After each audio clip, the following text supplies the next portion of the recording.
Hi guys, welcome to the Young Money Speaker Series brought to you by Guidetuck.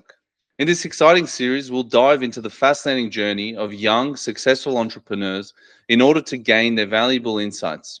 We'll uncover their early beginnings, pivotal moments in their careers, as well as how they made their transitions into entrepreneurship. Whether you're a budding entrepreneur or a seasoned professional, there's something here for you to learn. So join us for Young Money, where we celebrate the achievements of young business minds. If you know someone or are someone that's young and making it in business, please send us a pitch to hello@guidetalk.com.au because we'd love to hear your story. Enjoy the episode. So maybe very easy, we just start off with you telling us a bit about your journey, maybe starting from university and how you sort of moved into running and operating a practice. Yeah, so that's a long story in itself, I think, because there's so much that I had to do first before I could run my own business. So I guess in terms of how I became a clinical psychologist to begin with, I guess it's something that I've always wanted to do. I think even when I was younger, I had this vision that I was going to run my own clinic at some point in time. I think the vision I had for that clinic actually ended up being very different to what was realistic. So I think that's really interesting to talk about as well. But essentially, I knew that I wanted to do psychology. So I started my Bachelor of Psychology and then went into honors and then went into, well, I didn't get straight into the Masters of Clinical Psychology. It's actually a very competitive course. And I remember just having this kind of really rigid idea of this is exactly how it's going to go. I'm going to go straight from school to uni. I'm going to do the Bachelor of Psych, and then I'm going to get into the Masters. And then I didn't. And I actually I still remember when I got my first class honors, and everybody thought, oh, great, first class honors is amazing. And I got my mark, and I actually cried. I didn't tell anyone. I was so ashamed of my mark, which is ridiculous. It was a really high mark, but it was not the mark that I knew that was going to get me in straight away because I actually had no Right. practical experience. So it was all based on academics at that point in time. Um, and I just completely freaked out and I thought, that's it. I'm going off the track. I'm never going to become a clinical psychologist. I was like a young 20-year-old, so I was very prone to that kind of black and white thinking at that time. But Yep. I was very set on doing it. So I decided to take any option that I could and started doing a PhD instead, which I did for a year. And then that kind of gave me the step up to be able to get into the program. So at that point in time, it was called a Doctor of Clinical Psychology. The master's is a bit of a different course now. So then I did the PhD and the Doctor of Psychology, Doctor of Clinical Psychology together, which was another 5 years. So essentially, I was in university for 10 years, which is Right. an insane amount of time. And to reassure other people listening to this, it doesn't have to take that long. And I have many suggestions of doing it differently, but that's what that's what it took. And then I started working, and I guess even just as I was doing the Doctor of Clin Psych, I was doing placements at in different areas. So I worked in community mental health and private psychiatric hospitals. So getting kind of experiences in a lot of different places, kind of Right. a youth center. So, Yeah. Lisa, could you maybe tell us a bit about the differences of the pathway? So, if you did, let's say you did go, someone went into the masters as opposed to the doctor of clinical psych. What does it look like? What's the So difference? at the moment in Australia, I don't think they even have the Doctor of Clin Psych anymore. At least, well, Right. actually, I can say that for Australia. I'm pretty sure it doesn't exist in Sydney, New South Wales. I'm sure there's, I don't know what it's like in the other states. But now it is the Master of Clinical Psychology. So that's probably the highest level of practical psychological masters that you can do.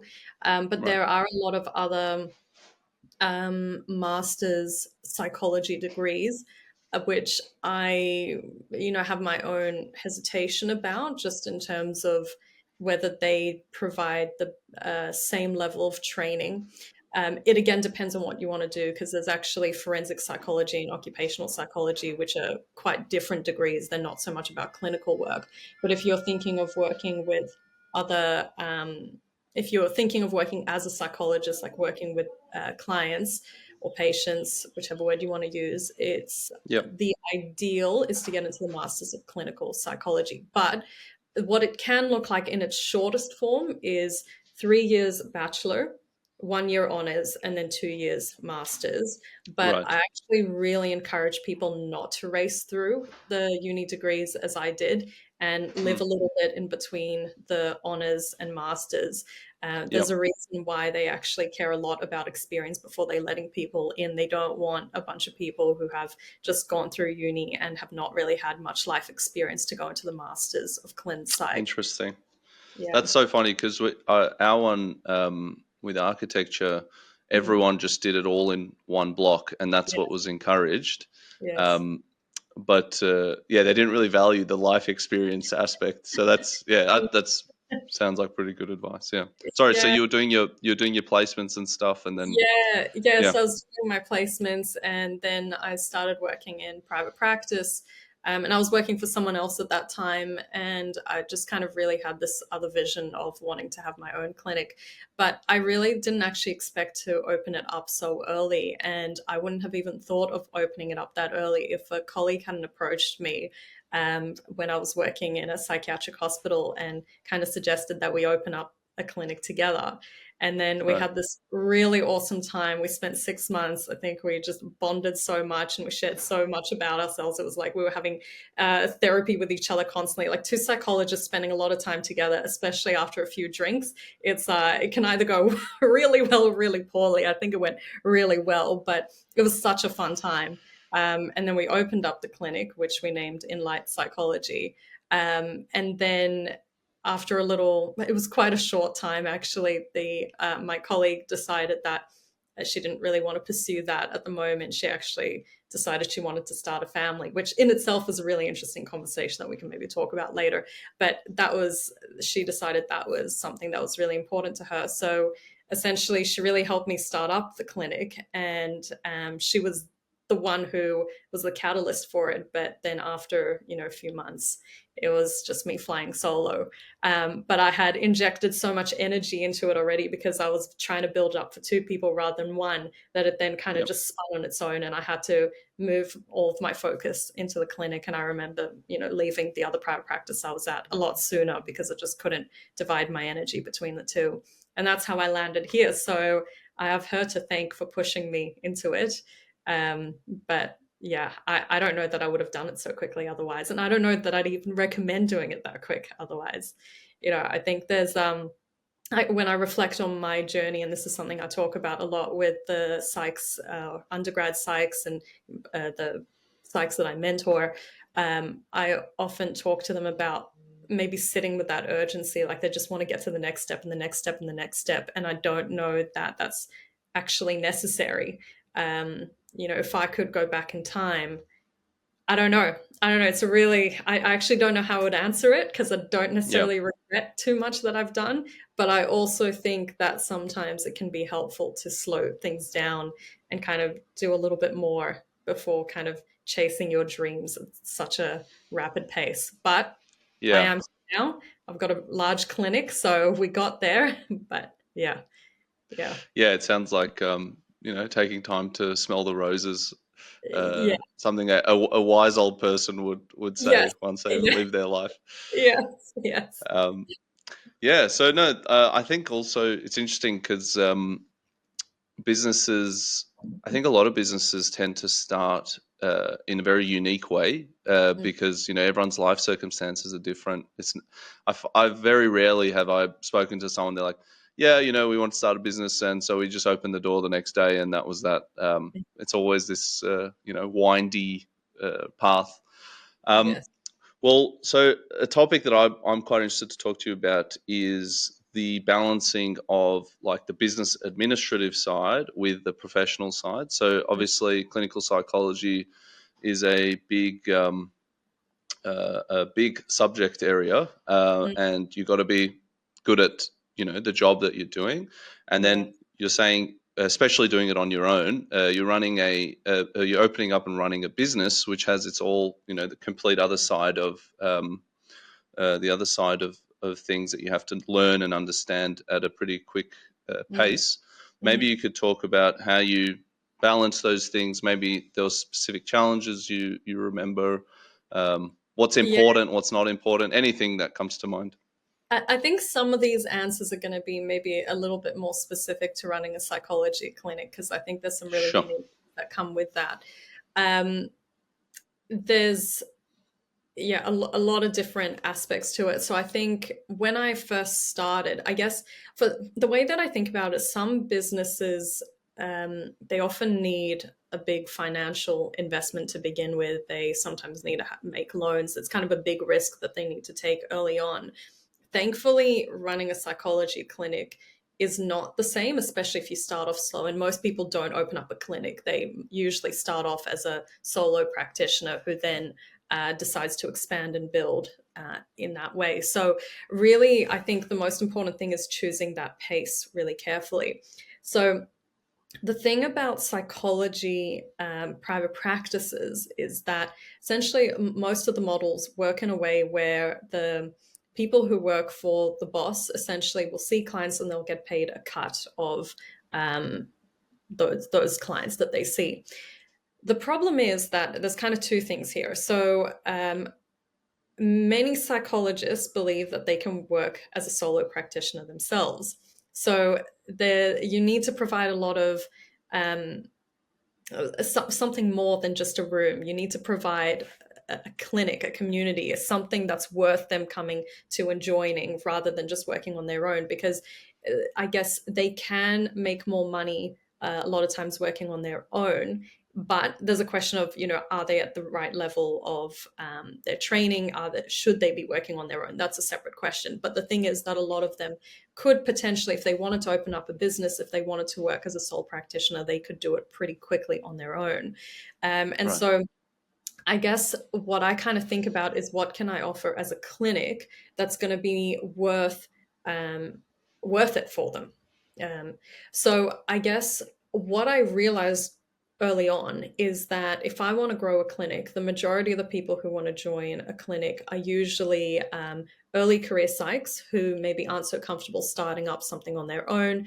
And generally what happens is they do the Masters of Clinical Psychology, which is that 2-year very practical course. But then after that, they have to do something called a registrar program, which is another 2 years, where they need to have fortnightly supervision from an approved supervisor.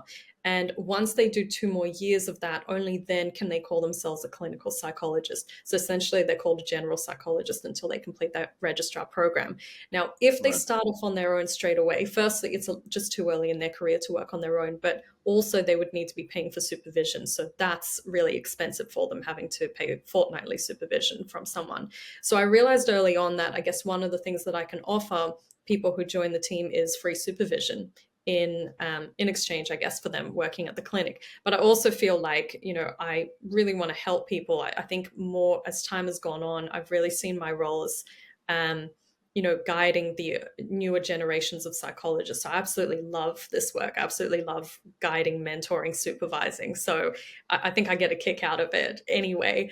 But essentially, that's something that, I realized that I had to offer in a psychology clinic early on. And I remember that when I was applying as a registrar myself to different clinics, a lot of them wouldn't offer that. And you kind of think, well, why should I work here? There's not supervision available. They don't really care about you. They essentially, a lot of clinics, unfortunately, they just try and make it a money-making business, which is pack in as many clients in the day and make sure that the psychologist sees as many clients so they can make as much money as possible, without considering that, psychologists are going to go crazy seeing that many clients a day.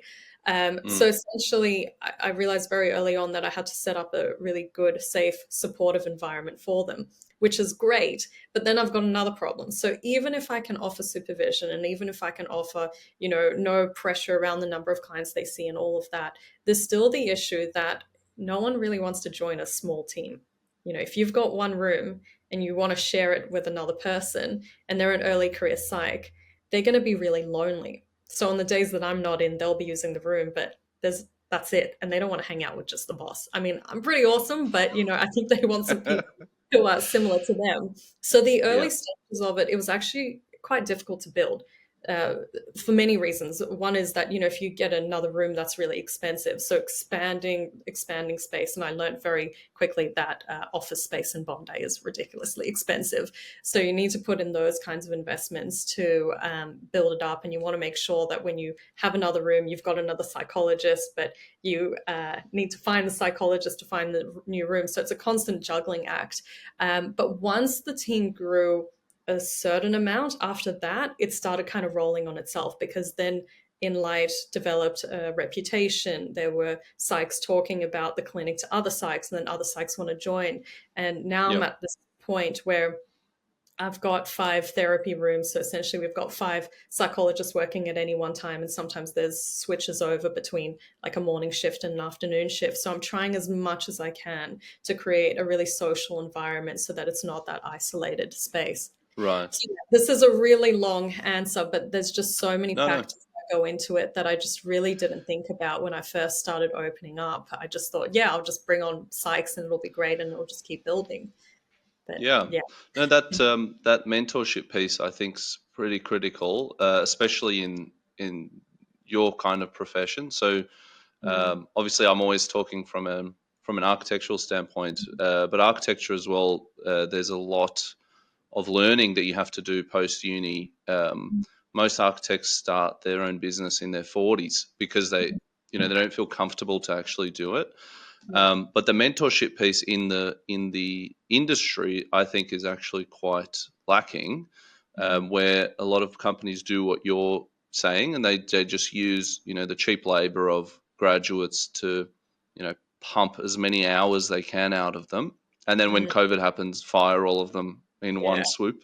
Yes. Um, but so I think, yeah, like understanding that mentorship piece and how critical it is to uh, like not just the people you're doing it to, which is awesome. It'd be so good as a graduate to come out and have someone who's actually there for you and is helping you, but Mm, also to the industry itself, which is then the end product, or not product, the end service is actually much higher in general. So I think mm, that's awesome that you're doing that, and it's actually really important for like everyone in the long run.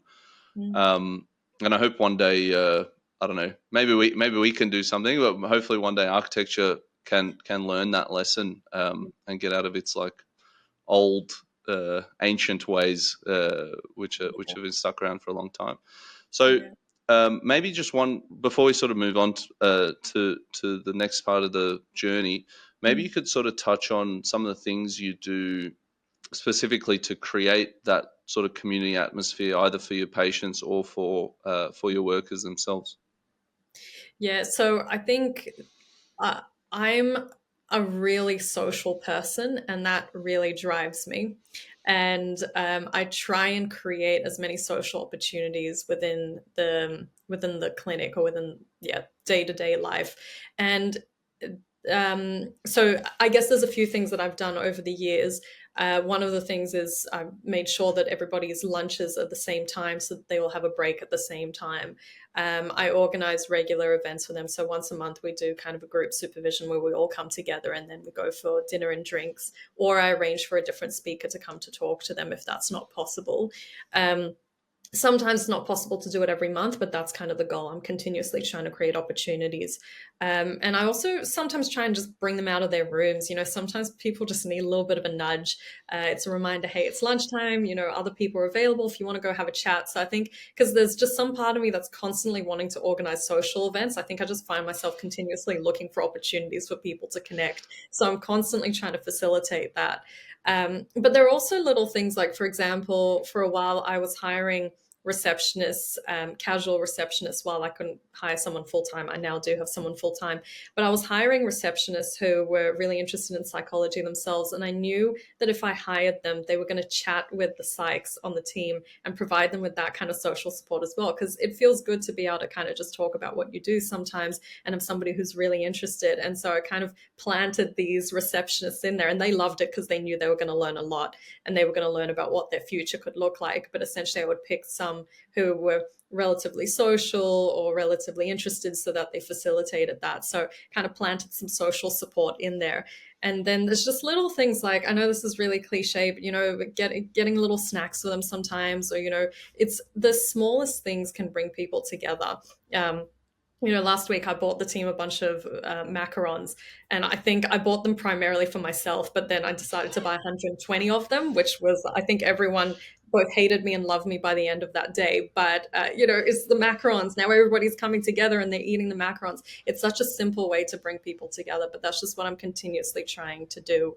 And I guess I kind of also watch over it. And I know their personalities as well. So some of them might be a little bit more introverted and don't really need that much social kind of connection. But the ones who I know who really crave that, I'm kind of watching for it and making sure that their needs are being met in that way. So it's a constant thing in the back of my mind. Are these people feeling okay? Are they feeling happy? Because it's going to be true for any job, but happy psychologists are better psychologists. Let's just put it that way. Yeah. The more I can take care of them, the better I think they'll take care of their clients. So it doesn't matter whether this comes from an altruistic space or a business mind. It feels like it's completely aligned. The happier your psychs are, the longer they'll stay, and the happier your clients will be. It all kind of fits together really nicely.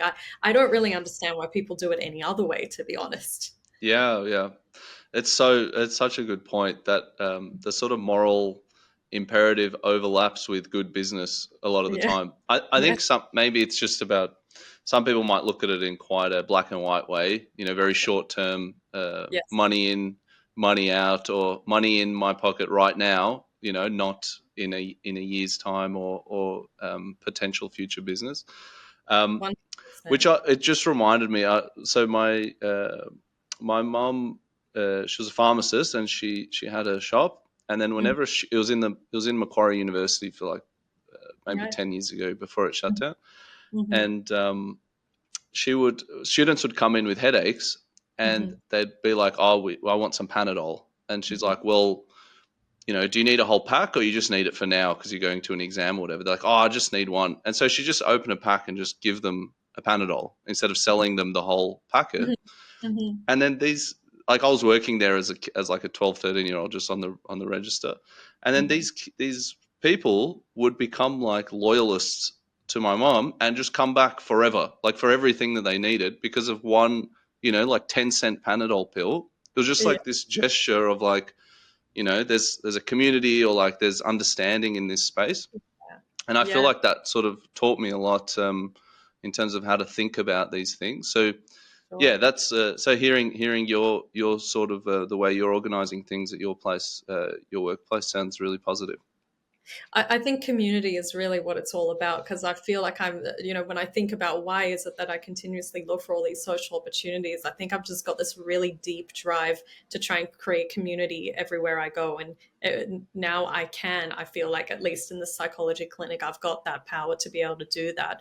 Yeah. I think it's a basic human need. So it makes sense that people would feel happier if you can create a community vibe around you. Yeah, right. Definitely. So now that your focus is on lots of different things, do you find you're not doing the clinical work as much, and you're sort of, how do you Yeah. separate your time now between business, working on the business, and working in the business? It's probably reaching that point where it's starting to get a little bit tough. I have a clinic now. The team is around, we've got around 16 people now on the team. So they're all part timers. So they usually work 2 days a week. And that's pretty Right. standard for private practice. But it's a big team. So if I think about, 16 people, I'm offering them supervision. It's actually taking up a lot more of my time. Plus, I want to be available for them, if they have any things that they need to run by me, or if they want to have a chat. There's so many different aspects of it. So yeah, it actually is taking up quite a significant portion of my time. And I have been trying to reduce my caseload. And I don't know whether this is a sign that I'm a terrible or an awesome psychologist, but I am not reducing my client hours. So I've got, regular clients who keep coming at a regular frequency to see me. I haven't actually taken on a new client in a really long time. I maybe took on one 2 or 3 years ago, and before, like, it's been ages since I took one on. But it's very hard to cut it down. And I'm really invested with the clients that I have as well, so I don't want to let any of that go. I want to see them to the end of their journeys. But I also have a growing clinic, so yeah, it's probably getting to that point where it's getting a little bit trickier. But I recently hired a full-time admin person, finally, admin assistant, which is amazing because that's taken a bit of pressure off me. I always had Yeah. admin support, but it was a little bit more scattered. But it probably has not taken off as much pressure as I thought it would, just because the business keeps growing and my requirements keep growing as well. So look, it's tough. It's tough. I'd say I'm a pretty efficient person, but it's getting to that point where I think I'm running out of time slots and running out of space to squeeze all the different things that I want to do in a day. Yeah, right. So that just reminded me when you spoke about the repeat clients. Mm.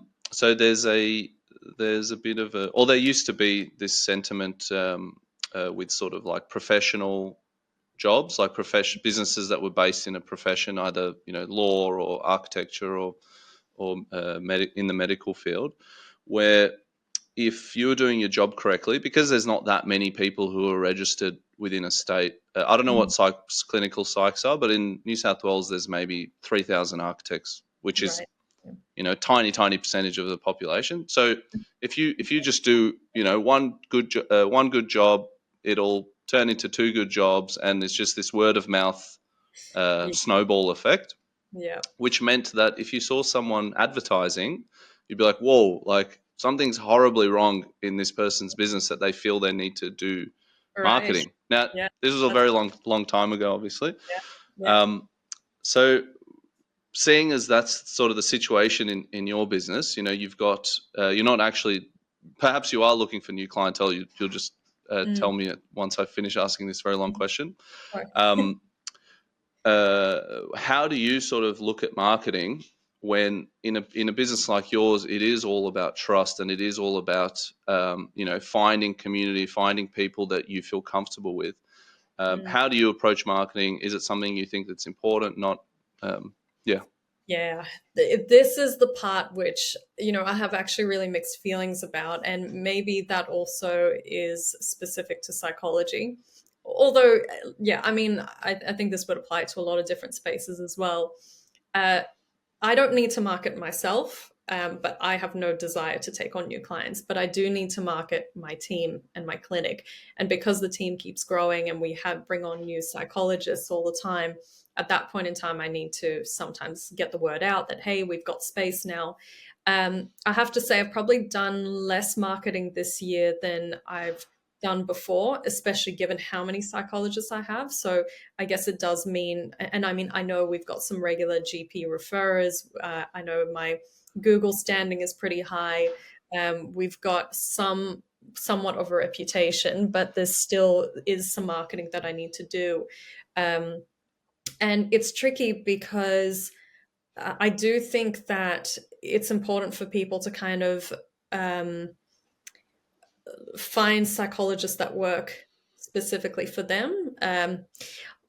Well, look, yeah, actually, that's a complicated answer. I'm not sure if I'd even answer in that way, but I would say that it is important to get the word out. Maybe I'd rather say that. And I don't love the idea of marketing to GPs. And I'll kind of explain why, because usually what happens if I do marketing to GPs, there's a couple different options. So I've got no issue with sending them flyers and sending them emails and just letting them know, hey, by the way, we're open. But it depends on the relationship I have with them. So there are some GPs that I've got really close relationships with, where it's more like I send them quite a personalized email, which might say, hey, just a heads up, we've got some psychs joining us. We're going to have some space in the next couple of weeks. And I think that's nice. Like that doesn't feel pushy. That doesn't feel too much, especially because I won't do it very often. But the other version where it's just kind of this like email, I know that they're getting so much advertisement already. Like every clinic is going to be sending them things saying, hey, we've got space, book in with us. And it's like, what makes our clinic any more special than any other? It's really hard to kind of justify that and make that stand out. But probably More challenging one is when I go into GP clinics and meet the GPs for lunch. And this often feels quite intrusive for me to do into their time because I know that they will have lunch meetings almost every day with someone, and I think about how these poor GPs have been working really hard. They're really time poor, they're really pressured, and whoever their manager is putting in these lunch meetings so that they meet with reps, psychologists, just anybody trying to meet them and describe their business. Now, if there's a Mm. GP who really wants to meet me, then that's a great opportunity because I get to meet them in person. I get to tell them about the clinic. But there's also plenty of GPs who are, I guess, doing it probably because there's a bit of an obligation, and I don't know that that's fair on them. So it's a bit of a tricky space to be in because we both kind of know we do and don't want to be there. It just depends on what they want in that moment. Yep, So yep. it feel pretty tricky to do it in that way, but there's lots of different ways to market, and some of them, yeah, are much more involved like that. Some of them are, yeah, just kind of spray in every direction and hope for the best. Yeah, right. Well, I'm interested to hear more about how you're using marketing in order to find good psychologists. So it sounds like the if you needed to find new clients, the pathway to that you figured out is pretty clear. Mm. What sort of things do you look at when you're trying to attract the best workers? Yeah, that is really hard. And again, now that I've got a bigger clinic, there's a lot more people interested. I remember when I first started advertising, I put up a post, I'd get maybe one or two interested people. Also, it really depends on what time of year I do it. So when there's a fresh set of graduates just completing their Masters of Clin Psych, there's a lot more applicants. So somewhere between, I don't know, maybe September and February, that's a good time to be marketing and trying to find someone. But if I have a clinician who maybe finishes up halfway through the year, then it's a lot harder to find someone. Even now, I'm advertising and the good ones get taken up at the beginning of the year. So obviously there's going to be someone still there, but there's far fewer of them.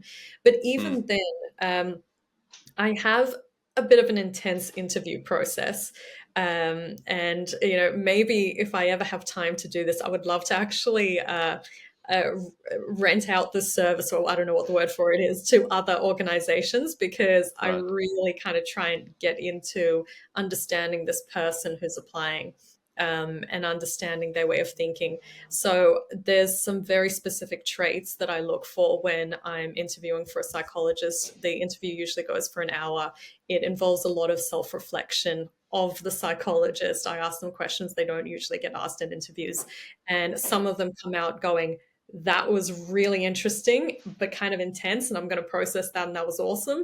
And some of them Mm, will come out of that. Just you can see that they're just stunned and they don't want to go down that path. And that's usually an indicator that they're not going to be a good fit for our clinic because the people I right. hire are really interested in that kind of reflective work, and they want to go deep. They love that I've asked those questions even if they're a little bit scary. Yeah, yeah. Yeah, no, that's such a tricky part of the business. Obviously, being able Mm. to find the right people is such a big, cost and risk and all these things of bringing on the wrong person and them leaving Yes. Yes. soon. So, yeah, so it sounds like you're looking more for personality characteristics. Do you sort of put that above their? Obviously, a lot of them are graduates, but do you put that above, let's say, their university marks or past experience that they've had? The thing is that I generally will only interview people who have completed the Masters of Clinical Psychology. I have on occasion considered other psychs, and again, that really depends on what's going on. But Yeah, generally, I just go for the Masters of Clin Psych because if they have that degree, um, and again, I kind of want to reassure people if anyone's listening to this who's not doing the Masters of Clin Psych, there are plenty of private practices who don't have that kind of criteria. I do it yeah, just because it helps with my selection process at this point in time. I just don't have time to filter through everything else. But if someone's gone into a Masters of Clinical Psych and has completed it, I can be pretty certain that they already have all the basic skills that are required. I can be certain that they're already capable. They've got the marks. They've been able to get through honors. All of that. So my sense is that all that kind of academic side of things has already been. All that criteria has already been met. So yes, it's much more a focus on their personality and their self-reflective capacity. And that's why I often will say, if you've got someone who races through university, and they're just so goal focused that they lose sight of, well, what does it mean to be a psychologist other than the degree? Sometimes they can come in with a lot of blind spots, and all human beings are going to have blind spots. No one's going to be perfect, but these people can have massive blind spots, can be really not self-aware. At its worst, they might come across quite narcissistic or demanding or entitled. And I just really try to filter that out at this point in time. I love supervising entitled narcissistic psychologists, but I can't be a boss to them at the same time. It's just Yeah. my roles divide. Like I have too much internal conflict around it. They're awesome. They're really interesting and awesome people to supervise, but I can't have them on my team. Yeah, right, right. No, that's it gave me some flashbacks to uni. Speaking of people coming out ready, Yeah. um, of sort of the expectations. But yeah, no, that's it's such an important point. I found anytime I was in a hiring process, there was always people who were very, very much guided by the CV, Mm, and which I always thought that was important. But when you sit down with them and you have a conversation, it's like there's so many other things you're looking at. yeah. And when you're having a conversation at your practice, there's even more things that you guys are looking at. So Yeah. there's so many variables to consider. But obviously, that means you guys. It comes from it's sort of like it's in the eye of the beholder type thing. If you don't have that sort of scope and attention to detail, you're not going to be able to see all those different variables that people are presenting to you Mm. in that time that you get to spend with them. So, yeah, that sounds really really good. And well, I'm assuming is that has that been working for you guys? Do you find you've managed to refine that interview process more and more? And Yeah, for sure. I think it's gotten better and better over the years. And, right now, I'd say the team is awesome. It's excellent. And I've got, team members coming up to me privately or even publicly, because nothing to be ashamed of in saying it, but they'll say, oh my God, the team is so good right now. Where do you keep finding these people? And I actually have a few of my team members to thank for that, because they know what kind of people I'm looking for now. So they go and they recommend them because they want their friends to join, they want their colleagues to join. But yeah, right now it's looking really awesome. And sometimes it can be one rotten egg that ruins it. So I've just become really careful about who I hire. And I think a lot of that has to do with being aware of myself as well, because there are some people that I'm really drawn to. Like, for example, the person who is really narcissistic or entitled, really dominating, and maybe sometimes it even comes across quite charismatic. I get pulled to them. Like, I really want to work with them. mm, And I have to be really careful not to get hooked by them and recognize this is really fun right now, but this is going to be a shit show in a few in a few weeks or a few months time.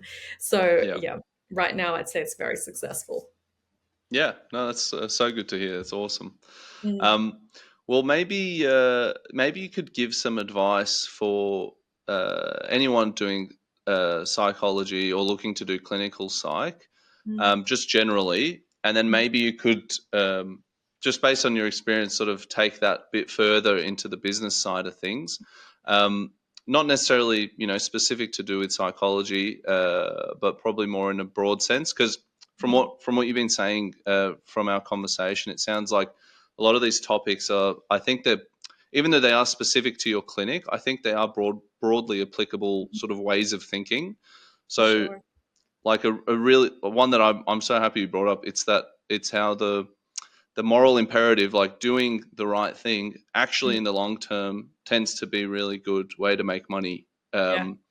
Yeah, I want to talk about that one Yeah. point for a very long time. But yeah, just some advice you could share.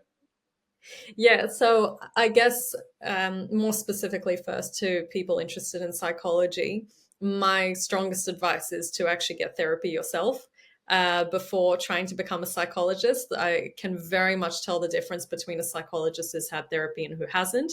A psychologist who hasn't had therapy often treats it more like a doctor patient relationship, and there's this real power dynamic, which I think is really unhelpful within therapeutic relationships with clients. It's much better to kind of sit here. It's not to say that that means that the therapist isn't going to step in and provide guidance and solutions, but we just really don't want to be talking down to people. We're all human beings, and all of us are going through our own stuff, and it's important for us to know our stuff. So I would really encourage that. I mean, maybe I would just say this more generally. Anyone wanting to do anything should get therapy. I think that it's good to have self-awareness. I really believe in that. Just a little warning for those people who are quite prone to self-criticism. Just make sure that you're working on that at the same time. Otherwise, your self-awareness can turn into just self-scrutiny, endless self-scrutiny, which, does no good for anyone. But yeah, I would really recommend that anybody who wants to become a psychologist do their own therapy, check yourself a little bit, try and reflect on why you want to do what you're doing. And again, this would be relevant to any profession, really. But the reasons that we set out to do certain things, or especially if we have goals that we set out from a very young age, it's really worth checking in on what is that really about? How much of our ego is driving these decisions? What do we actually want to do? How do we want to affect the world? How do we want to affect our lives? I think they're really important questions to be asking before you dedicate so much of your life in one direction. And also don't be afraid to change your mind as well. Some people might start heading down the path of psychology or whatever it might be. And it's okay to change your mind. It's okay to actually kind of reflect on it, realize things about yourself and think maybe it's not for now, or maybe it's not something at all for you to do. So that would kind of be one of my main pieces of advice, I'd say, for anyone going in that direction.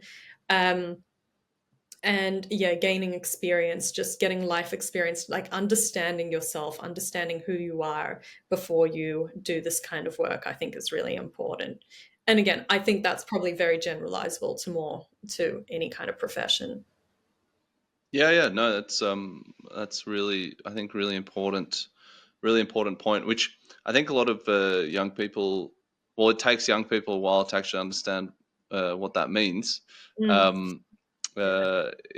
the way I put it is, basically you need to make choices, um, like for yourself. Mm, Obviously, that takes a degree of self awareness as well. But I mm, found it's like this sort of rolling effect where the more choices you make for yourself, the more you get to understand yourself. And um, yeah, in architecture, I think that's a pretty big thing. A lot of people don't know why they're doing it, uh, mm, and ego comes in as a very big proponent there. It's like, well, and just a quick side note, like the first day we start uni, we mm. sit down and they're just like, they get the air pump out and they're like, hey, you guys are going to change the world. Congratulations, you finished school, you've made it. And everyone's like, oh man, we're the Nice. best. That's Um, interesting. yeah, and that does not bode well after 5 years into a degree thinking that way. So yeah, no, Mm. I think that's really really good advice that you're giving. What about in a business sense? If someone is thinking, let's say they're working um, in a clinic and they're thinking of going out and starting their own business, what could you give them? Yeah, and just to the point a moment ago that you were saying before I Right. answer that, I think Yeah. Yeah. that All good. you and I could probably talk a lot about morality and ego and all of those things that come into a person's identity and profession and business and decisions. So yeah, I just kind of want to mention each of that. Each of those things could be a conversation, could be probably hours long, but I'll just Definitely. if we have time, we can come back to that. Yeah. But yeah, I guess in terms of the question is, what advice would I give to someone looking to go into business? Yeah. Yeah. Um, I would say check what the sacrifice might be along the way. And look, it's so hard to be realistic about what life is going to look like. I think a lot of people go into business thinking they're going to make heaps of money, they're going to work for themselves, and it's going to be great because they're not going to have a boss anymore. But I got to tell you, the worst boss you can have is yourself, because you can't get away from your boss then. And you might find yourself getting really invested in what you're running, the business you're running, and that's awesome. But at the same time, you're going to get so invested, every decision could end up becoming a lot more emotional. And I remember in those early stages when I was first starting to run the clinic, I remember just going through these intense emotional waves.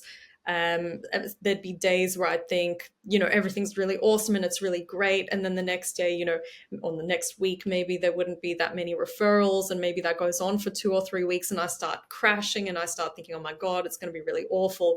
And over time, you learn to ride that out and recognize that when you work for someone else, you are working for someone else, but you don't have the emotional highs and lows necessarily in the same way, because you're going to still make money no matter what, week to week looks like.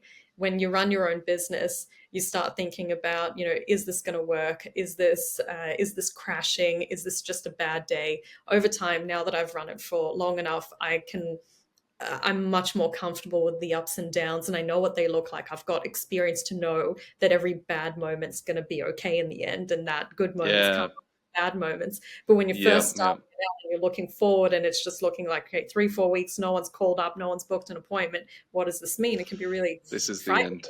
And I do Yeah. wonder whether a lot of businesses fail or end maybe too quickly because it's hard for them to ride that out. Again, it's really hard for me to make a comment about that, because I think that, again, there's less investment, less financial investment in a clinic. So it's a bit easier to kind of ride out week to week. Though I Yeah. didn't lose as much, but there are other businesses where you invest so much and every week you could be losing so much. But, I think about this a lot just walking through Bondi Junction. I see a lot of businesses open and close, and I've got a lot of thoughts about that as well. So I can tell you Mm. about that later. But yeah, in terms of like the advice I would give, yeah, a big part of it is just kind of know that it's going to be like that. Know that you're going to be really emotionally invested and it's going to take time, and you're going to learn a lot about yourself along the way. And who you are as a business person in the first year is not going to be who you're going to be in 3 years or 5 years or 10 years or whatever it might be. It really grows and develops, and hopefully in a positive way. But also because you're going to be so invested most likely, and you have to give a lot. And some businesses become successful really quickly, but a lot of times you might not make as much money as you thought you would, or you've realized that to make that much money you also have to work so hard that you end up working twice as hard as you did when you work for someone else. So then you start Right. thinking worth it. Thankfully, that's not really my situation. I actually, in Yep. all of this, I think I have a really good work-life balance.